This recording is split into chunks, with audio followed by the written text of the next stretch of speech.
Hello, my name is Christopher Smith. I am professor and chair of musicology at Texas Tech University in the USA, and I'm very happy to be participating in this conference on the arts in society at Zaragoza. I'd like to begin with a disclaimer regarding my own positionality.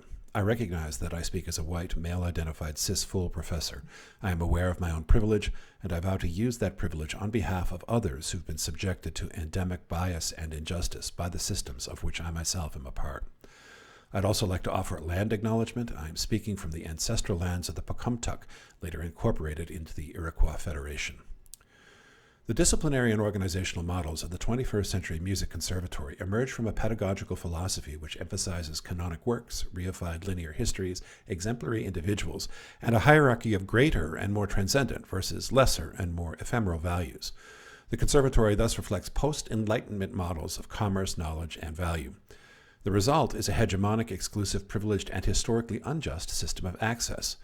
The conservatory, in other words, is riddled with historically conditioned ideological pitfalls, and its narratives of context, history, and meaning are likewise contaminated. In order for musicology to unhook the inherent colonialist privilege to which it is complicit, it is essential that scholars, teachers, and theorists engage in a rigorous disciplinary self-reflection. Interrogating the conservatory's hierarchies and philosophies of privilege is an essential first step in dismantling those structures and decolonizing those values. In this presentation, I address three questions. First, how have North American conservatory and university music programs arrived at a pedagogical and philosophical model that excludes, narrows, programs, restricts, hierarchizes, and limits inclusive musical citizenship in terms of repertoire, audience, student profile, and scope of opportunity? Second, how do these processes of inclusion play out in 21st century North American contexts in patterns of privilege and exclusion that are still observable and still damaging? Third, what needs to change in order for us to do better, to better realize a vision of musical citizenship that is inclusive and celebratory of all expressive traditions? I argue on behalf of a significantly expanded, de-hierarchized, and empowering vision of musical citizenship, a role in which university and conservatory music teaching is shown to have the capacity to lead. My project will be of particular interest to educators and thus engaged with in educational policy, but it will also speak to much more wide and even more central issues of cultural democracy in 21st century North America. I'm a university arts educator, and I've been an ensemble leader, an academic teacher, and an active performance maker since 1984. In the succeeding decades, I've reflected upon ways in which North American university curriculum and assessment models, coupled with the inheritance of Eurocentric aesthetics, have created a model for musical and other arts student engagement which is riddled with racist, classist, and misogynist elements. Much needed dialogue about these issues is happening throughout academia in terms of both demographics and curricular content, but I am interested in making the specific case that North American arts pedagogy models suffer uniquely from these issues, and thus require unique, specific, and targeted strategies in order to enable more just systems. Drawing on my engagement as program designer and coordinator of a vernacular arts teaching program housed within a conservatory framework and itself housed within a major Tier 1 research university, I argue that positive change must be shared by those who have both the nuts and bolts experience and the critical and historical perspective to make incremental change happen. Actual institutional shifts, even if called for from without, must be acknowledged and implemented from within. As a specialist in vernacular oral arts traditions, that is, participatory expressive arts that are learned, taught, and passed on by ear and in the memory, I'm speaking as a representative of forms and cultural traditions which are historically minoritized in North American university music programs, which, as I've said, still privilege modes of pedagogy and assessment associated with Western classical music. An anti-colonial university arts mission might help to change this, seeking means by which idioms historically appropriated from minoritized communities might retain indigenous pedagogies and aesthetics. The teaching mission might engage those pedagogical methods which these traditions themselves have evolved. Recognizing that vernacular pedagogy's contrasted procedural, aesthetic, and functional expectations are at odds with the neoliberal university's incrementalized metrics of progress and assessment, curricular design might, by trusting a tradition and its indigenous pedagogies, seek a shared anti-hierarchical terrain. Juniper Hill's influential 2009 essay on Finland's Sibelius Academy program provides one such model. It tells, quote, a story of how ideology, politics, and transnational intellectual and artistic trends influenced pedagogy and teaching methods, which in turn shaped creative processes, performance practices, and sound products within and beyond a university music program.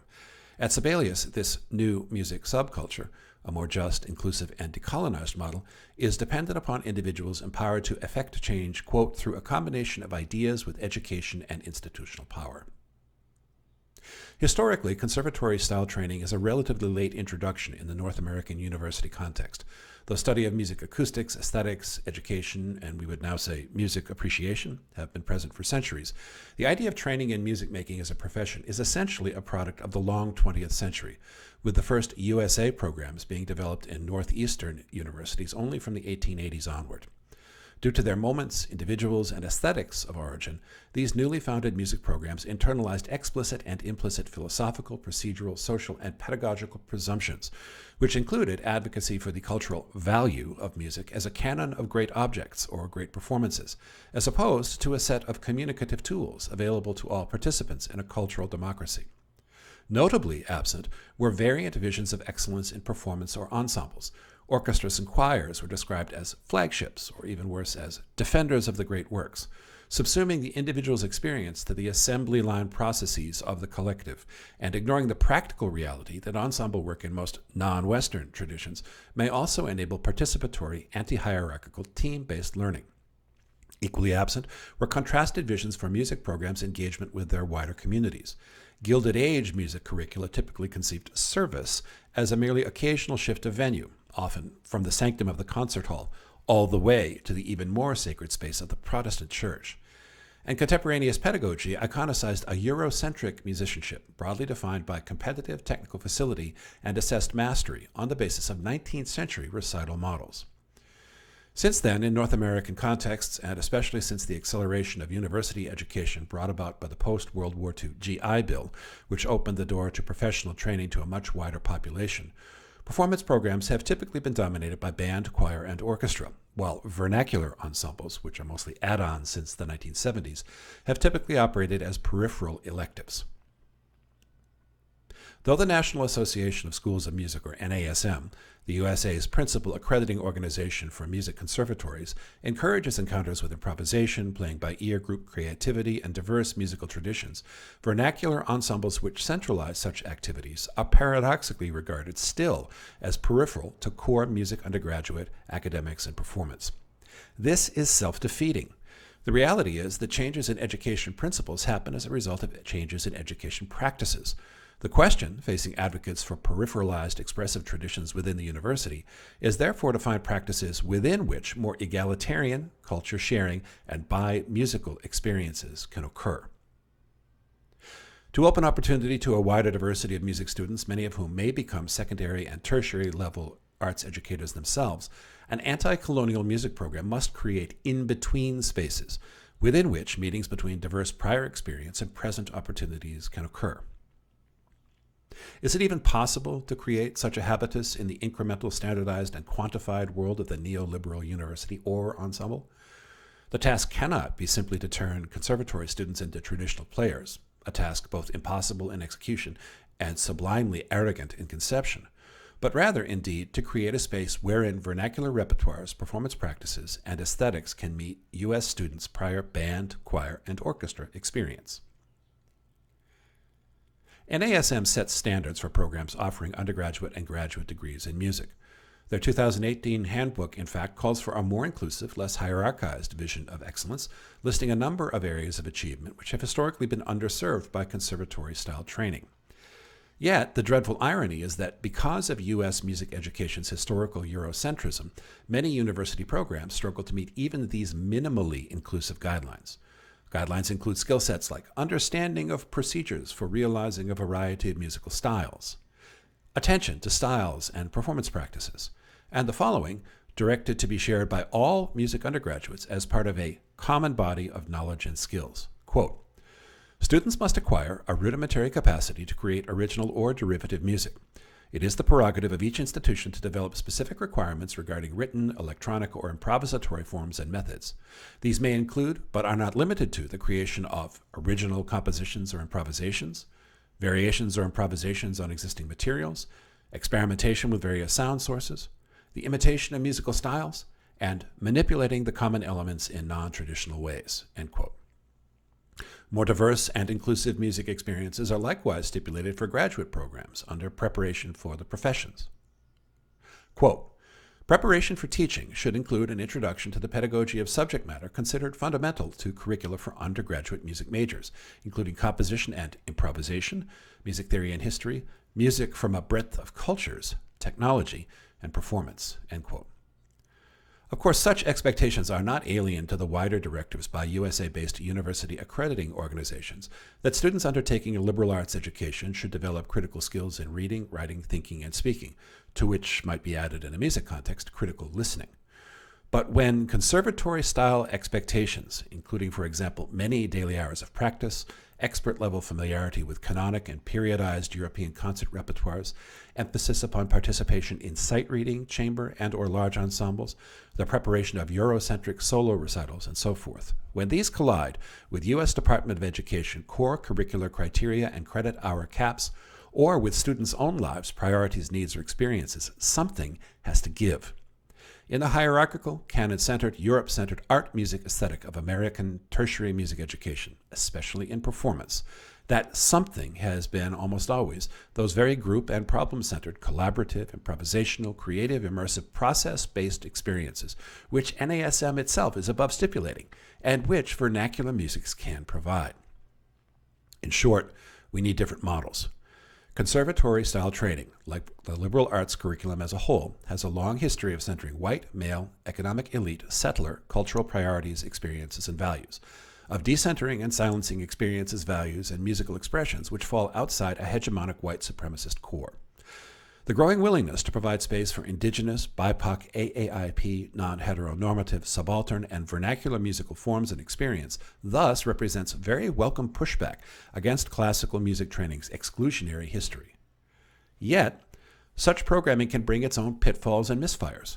The adoption of particularized vernacular idioms by universities can lead to compartmentalization, a kind of cultural nationalism, or to the codification, essentialization, standardization, and or academicization of an idiom.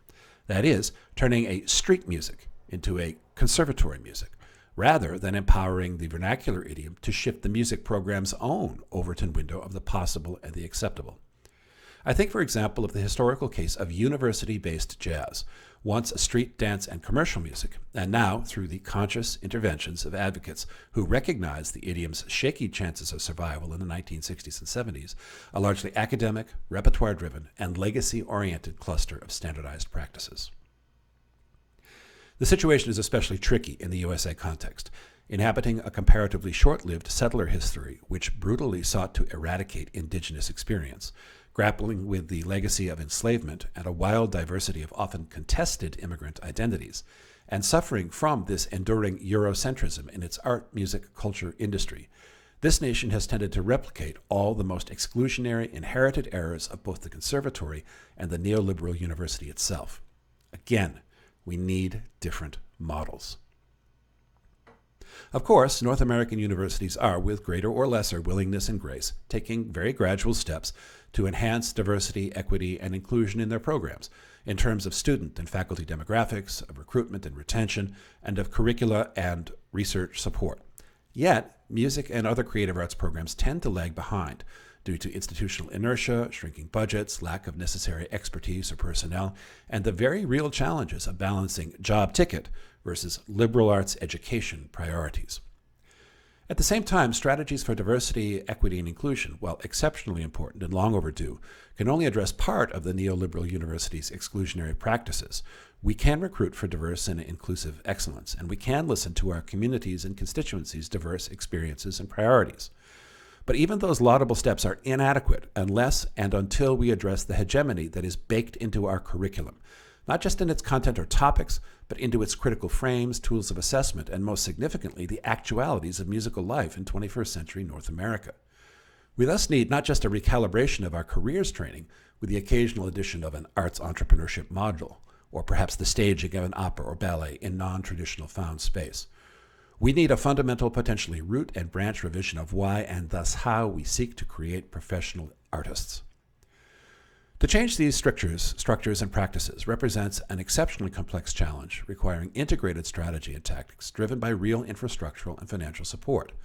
But, possibly even more crucially, change resulting from this sort of integration and achievement must be driven by a different model of what the university arts program actually does. What do we value? How do we show our commitment in lasting and meaningful structural ways to those values? A truly anti-colonial university arts training would entail upending both organizational models and philosophical precepts, abandoning canonic white supremacist repertoires and ensembles, and developing pedagogical practices and administrative operating procedures, which could dismantle hegemonic hierarchies of power and value, which embrace artistic and social diversity, and which propound new and inclusive models of artistic excellence and social efficacy. I am not at all sure it can be done. But I'm quite sure that what we university music educators in North America are doing is unsustainable in light of imploding concert organizations, evaporating federal arts funding, and the moral bankruptcy of arts culture hierarchies, to say nothing of the collapse of the performing arts sector in the wake of COVID-19 and the rise of worldwide authoritarianism. After 40 years in the university music world, I believe that token speech or action, the occasional revision of a repertoire list, or the hiring of an additional minoritized person are utterly insufficient to the task of dismantling an arts education superstructure into which is baked 500 or even merely 100 years of cultural hegemony. Real systemic change is our best, if faint, hope. In terms of repertoires, we might begin by explicitly, intentionally, and openly seeking to dismantle canons, not just their specific content, but the very idea that command of a canon of great works is itself a necessary apotheosis or ideal. We could instead empower, centralize, and evaluate command of processes and a musician's sensitivity and capacity to operate within diverse and shifting situations. In terms of representation, we can recognize that inclusivity must be not just visible, but systemic, that the demographics and economics of North American universities have favored some and disenfranchised others. DEI specialists on many campuses can help with this necessary work, but for inclusion to really affect lasting systemic change within music programs, that recentering of minoritized voices must extend beyond recruitment and retention to challenge content and its assessment, and thus to challenge topics, genres, and traditions. An anti-hegemonic vision of ensembles, in order to resist reinscribing canons, privilege, racism, ethnocentrism, and so forth, might need to abandon dichotomies between legitimate versus illegitimate instruments, genres, and experiential practices. In the spirit of enhancing inclusion for previously silenced voices, we might need to abandon canons altogether, or at the barest minimum, to abandon the idea of flagship repertoires and ensembles. And as a distinguished and insightful colleague suggested in conversation, we might also need literal anti-authoritarian training for conductors and other arts leaders. In terms of studio instruction and performance, we need to reimagine the meaning of technical virtuosity, which would require a fundamental reimagination of the goals, desired results, means of articulating and assessing artistic progress, and range of integrated skill sets, both musical technical and also professional entrepreneurial, which we require of instrumentalist singers and composers in the very different music markets and communities of 21st century North America. For example, in this day and age, to require every university music applicant to demonstrate mastery of an acoustic instrument, rather than recognizing comparable and legitimate mastery of the turntable, the laptop, or the studio itself, is itself a racist stipulate. We need an aesthetic of skill which creates and empowers a situational virtuosity, whose artistry lies not in technical facility or the chimera of Eurocentric expression, but in adaptability, command of relevant processes, communicative sensitivity, and a willingness to serve situations and communities rather than canons. Decolonizing music academics would surely entail a fundamental reimagination of the goals, method, contents, sequence, and pedagogical techniques employed in music history and theory, and new and much more inclusive, flexible, and realistic approaches to these topics. For example, we would need many musicologies. We would need models that would move beyond the Eurocentric, the chronological, and the ethnographic.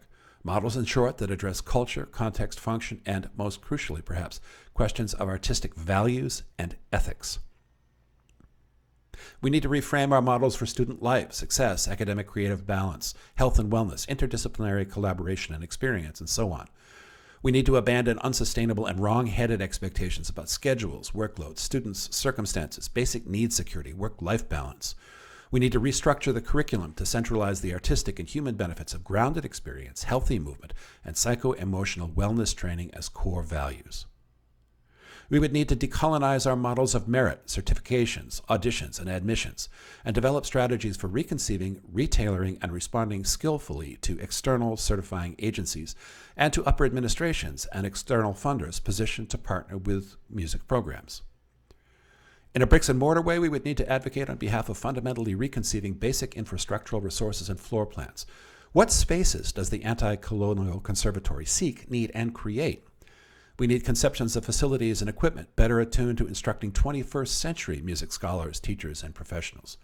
Dreaming big, we would need in turn to dream differently, advocating for small, mobile, intelligent, adaptable, light footprint facilities, and strategies for creatively maximizing available real-world resources of equipment, facilities, and source personnel in theater, dance, film, and music. We would need to build bridges to our natural allies, both within and beyond the realm of North America and of the university itself, identifying flagship model programs worldwide which are responding to new 21st century challenges with new reimaginings. Models exist, and there is room for communication and consortia between and among them, both recognizing their unique cultural historical situations, and through that recognition, identifying sets of best practices via case studies and collaborative research, developing and sharing alternate visions of curriculum, professional training, assessment, and arts values. I recognize that the tone of this essay has been perhaps apocalyptic, if not that of a Jeremiad. I realize that it is far easier, as I myself have done, to stand outside the walls of the ivory tower chanting, "Burn it all down," than it is to operate as an ally showing tenacity and stamina. But lasting institutional change, it seems to me, requires both activism from without that loudly recognizes those minoritized historical imperatives which can no longer be denied, and allyship from within, which commits to support that activism, sometimes at real and significant professional and personal risk in the teeth of institutional resistance. Particularly in the wake of a global pandemic which sees North American university staff forced by threat of job loss back into unvaccinated, unmasked classrooms at the risk of illness and death, we have to put our bodies on the line as advocates and advocates for more inclusive university and community arts, whether that demands our speech or our silence, our leadership, our deference, or even our defiance. Absent that, we are complicit.